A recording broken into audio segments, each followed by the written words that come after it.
Hey guys, welcome back to today's video. Today is Tuesday, August 3rd, 2021, and today we're going to be talking about Governor Chris Sununu from the state of New Hampshire and why he has yet to announce whether or not he's running for United States Senate. And it boils down to a number of things, and I think that while we should expect an announcement in the future as to whether or not he is going to run, we are at a point in time where he probably should have already announced that he was running for United States Senate if he wanted to do so. Now, Chris Sununu isn't exactly the most Trump wing Republican out there. In fact, is much more of a liberal Republican than the rest of Republicans across the United States. Chris Sununu has really only been successful in a state like New Hampshire because of his more moderate, more centrist policies that you otherwise would not see in a traditional Republican politician. That also raises questions about a potential primary from someone who is a more Trump wing style Republican in both his governor race in 2022, because he is up for re-election, and also the United States Senate race, just to see what happens there. But Chris Sununu, we've seen here that the Republican Party has been actively trying to get him to run. I mean, quite literally, we've seen Rick Scott and Mitch McConnell call on Chris Sununu to run for United States Senate. In fact, at a recent gathering of conservative activists, Rick Scott asked those in the crowd to call Chris Sununu and urge him to run. You have a Republican from Florida speaking to a group of conservative activists saying, call his office directly and ask him to run. You have Mitch McConnell asking him to run as well, publicly speaking. So all in all, Chris Sununu is in a position where he is being called on by the chair of the National Republican Senatorial Committee, as well as the Senate Minority Leader. Two very big names in the United States Senate, specifically for the GOP, yet Chris Sununu has not decided as to whether or not he's going to run. And people have asked him, are you going to run? And he says everyone's just kind of wondering, and I am too. We've seen here from Republicans that know him well that he is a calculated man. A former New Hampshire Attorney General says that he's smart, he thinks things through, and he's very much his own person. And it makes sense. I mean, given the circumstance of the state of New Hampshire in the most recent presidential election, New Hampshire isn't exactly a state that I would assume is too favorable towards Republicans. Of course, Republicans won the state legislatures and potentially could be winning both House seats after 2022, but the state's electoral history, essentially, the state of New Hampshire has not gone to a Republican since the year 2000 on the presidential level. Republicans have gotten lucky in between elections, but now they have two Republican senators, and the Democratic Party is on track to do well in the governor election if Sununu was to retire and run for United States Senate. But given the state of New Hampshire's demographic breakdown, it would be easier for Chris Sununu to run than in another type of state that voted for Joe Biden by around 7 points, or even other states with higher minority compositions. Another reason I think that, Chris Sununu is still considering whether or not he's going to run is not only the national environment is completely unsure ahead of 2022, but also his age. He's 46 years old. It says here in the NBC article that he feels less urgency and has more options. To be completely honest with you, they describe him as the son of a former New Hampshire governor, the younger brother of a former senator, and has strong poll numbers and name recognition. Chris Sununu is in a position where he could really serve as governor in the state of New Hampshire for much longer and then end up running for United States Senate. I mean, Chris Sununu is in a powerful position. I will put it that way. He is young. He has a strong political future. I mean, you add 30 years to Chris Sununu and he still wouldn't be as old as Joe Biden when he was elected president of the United States. This guy has 30 more years at least in American politics if he wants to go out to the full length of a traditional political term. We have representatives that are hitting their 90s. We have senators that are nearly there. So Chris Sununu, by no means, should have to run for a position now or forever and never be politically relevant again. That is not how it works for this guy. He is in a position where he can really just completely throw up the United States Senate and help out the Republican Party, or remain in his very cushiony position given his most recent election results in both 2020 and 2018, and then end up running in the future and have more of an impact then. But looking at the recent election results, that's also a thing that I do want to point out as a plus for why Chris Sununu should run for the sake of the GOP. In 2018, Chris Sununu, as the incumbent, elected back in 2016, won in the state of New Hampshire with 52.8% of the vote. He defeated Molly Kelly by 7 points. Now, this was not necessarily the best margin for Chris Sununu, but he was still able to do well, and he actually ranked amongst the top 10 most popular governors across the United States, and it even raised higher after COVID-19. Fast forward to 2020 in the state of New Hampshire, I'll show you some large margins. Joe Biden wins the state by 7 points. Jeanne Shaheen wins the state by over 15 points. But the the New Hampshire gubernatorial election was where really we saw the largest margin for any politician across the state. Chris Sununu won with 65% of the vote. Chris Sununu received 516,000 votes. You know how many Jeanne Shaheen received? 450,000. Joe Biden, 424,000. Chris Sununu received more votes than Biden, more votes than Shaheen, and won by over 30 points in a presidential election year.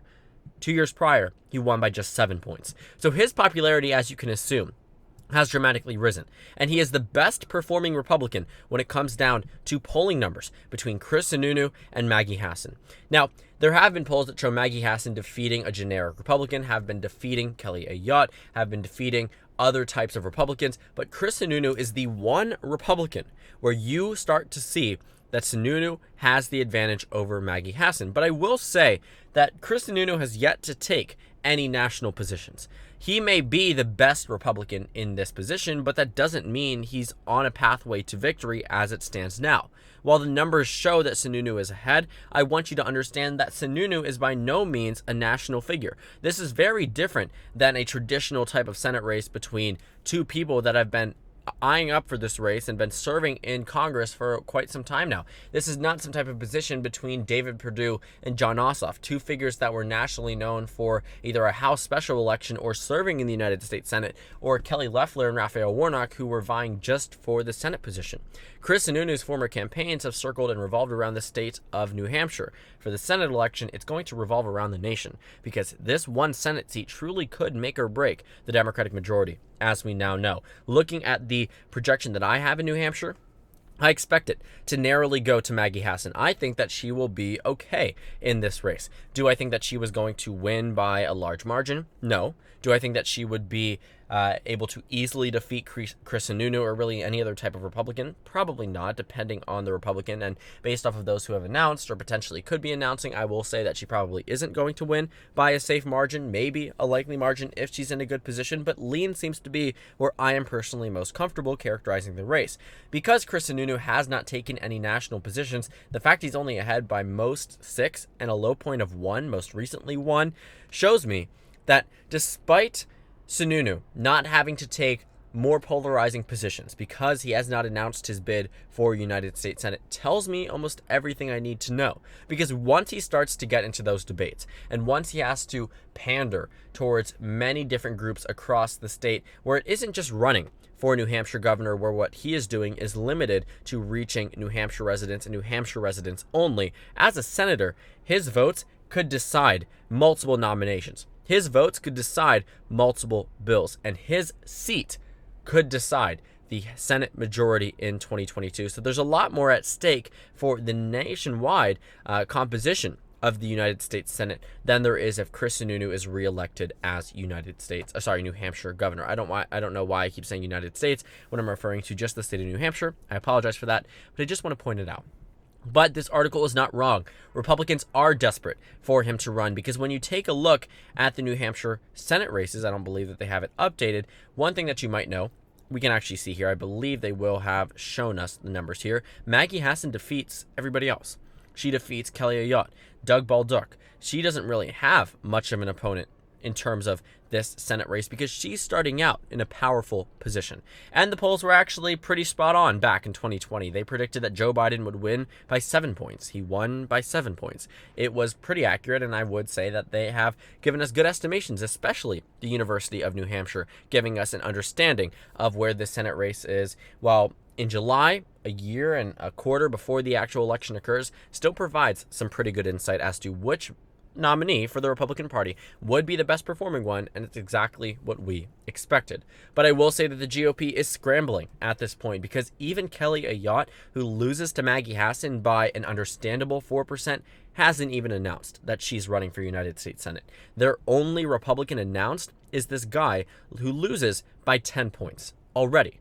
Loses by 10 points straight off the bat. Doesn't even have much of a consideration, much of name recognition, enough so that he would pull well against Maggie Hassan, or looks like he's in a position where he could actually defeat her in 2022. That's why Republicans are desperate. But Chris Sununu, I mean, really doesn't need to run for United States Senate in 2022. He's young, he's popular, he has name recognition beyond his own, where he could end up running 20 years from now and become a United States Senator from New Hampshire. 2022, of course, would be a good opportunity for him because then he would enter into the United States Senate young. He would be able to serve for long periods of time instead of just maybe 1, 2, 3 terms. Potentially could go beyond then, as many senators have.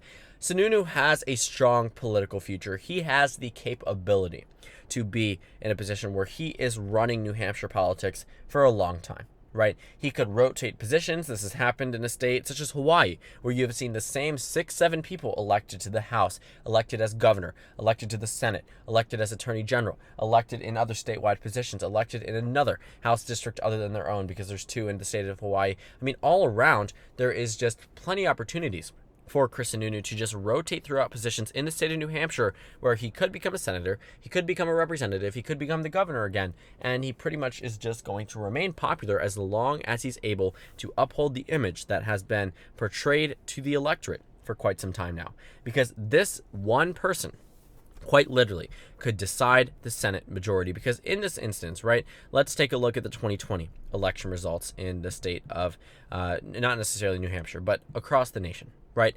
You see here that the Democratic Party won 50 seats to the Republican Party's 50 seats. Well, if you just flip the state of New Hampshire, we can actually go ahead and just show in the seats. If you flip the state of New Hampshire, just one of the seats after the 2020 election, the entire Senate majority goes towards the Republicans. The Democrats have no cushion. Not at all. It's not a 51-49 majority. It's not 52-48. It's 50-50, which means they quite literally cannot afford to lose a single seat. And Republicans know that Democrats feel confident in a state such as Georgia, even with Herschel Walker looking like he's going to run. They feel confident in a state such as Arizona, where there haven't been many strong names floated as potential bids against Mark Kelly in 2022. Democrats feel confident about the state of Nevada, where they haven't seen many top Republicans announce, and it looks like Catherine Cortez Masto will be lucky enough to survive some type of election in New Hampshire, given the state's pretty, not necessarily strong, but long Democratic history, where Democrats are typically favored, but win by narrow amounts. But still, regardless, a victory is a victory. It's still a 6-year term regardless. But New Hampshire is where there's a lot of uncertainty. Because Georgia, it seems that all the cards have been laid out. Donald Trump has already endorsed Herschel Walker. That seems to be a done deal. Nevada, the Republicans don't really have much from their bench to pull. Arizona, same thing. Of all the people that are under the potential names, none of them defeat Mark Kelly. You can take a look, actually, at the numbers. Mark Kelly defeats quite literally every single Republican by a minimum of 9 points and at most 14 points. So looking at Arizona, looking at Nevada, looking at Georgia, these are the 3 states that I would say are amongst the closest for the Democrats in 2022. But the Democrats seem to be at least assured of who is going to be running on the Republican side and their possibilities of defeating such Republicans. But in New Hampshire, it all comes down to Chris Sununu, but he seems to be holding off. I also think that as a governor of the state of New Hampshire, or just as a governor across the United States, you typically don't want to announce that you're running for United States Senate because it implies and sort of tells the voters and those in the state legislature that you're on your way out, that they no longer have to listen to you. As soon as you make that announcement, you're in your lame duck session where it's just a position where you are governor, but people aren't going to be at your beck and call because you won't be there in a year from now. You won't be there in January of the following year if it's during the re-election year or if it's during the election year. And the thing about New Hampshire is that Chris Sununu can't just win one term in the last 4 years and run for Senate in between. And that would also be a bad thing because then voters would believe that you're running for United States Senate more than you're running the entire state. But New Hampshire has 2-year terms for governors. That's why they don't have these term limits that are imposed in many other states. Governors in New Hampshire can run for re-election consecutively, as Chris Sununu won in 2016, won in 2018, won in 2020, and could very well win the governor's race in 2022. But if he decides to run for United States Senate, he cannot campaign for both. He cannot put his name on the ballot for both positions. He will have to choose one or the other. But I'm showing you this map so you understand the very real implication of New Hampshire as one of the one of the only states that are super competitive for Democrats. And it all comes down to whether or not Chris Sununu is going to run. There are sure a lot of things prompting him to run, the good polling numbers, the heavy endorsements from the top Republicans that are pressuring him to do so, but also he has a strong political future. If he is to run for United States Senate and lose, he'll probably be able to rebound in the future, but then he would have at that point taken a number of national positions, which would have made it harder for him to resonate with independents and Democrats as he did in 2020, as he did in 2018, and overall just put him in a tricky position. But if he wins, then of course it will pay off. But Chris Sununu at this point seems to be deliberating, says that he hasn't made a decision. Those around him say that he's a very careful and calculated man. It doesn't seem as if he's going to spring right into this, as one might expect from someone who is very popular across the state and has a very clear opportunity to do well for Republicans in the state of New Hampshire. But there's a lot of uncertainty in American politics today. There's no guarantee that he ends up performing just as well as the polling numbers are telling us, and he has a little bit more time to decide as to whether or not he is going to run for United States Senate in the state of New Hampshire. So thank you guys so much for watching this video. Make sure to comment down suggestions below. Subscribe on the left if you haven't already, and check out the Instagram and Twitter. At the bottom left of the screen, there's also a Discord server for you to go ahead and join. On the screen, there's a video you can watch, and then a playlist for my 2022 Senate election analysis videos. Again, thank you guys so much for watching, and I will see you all later today.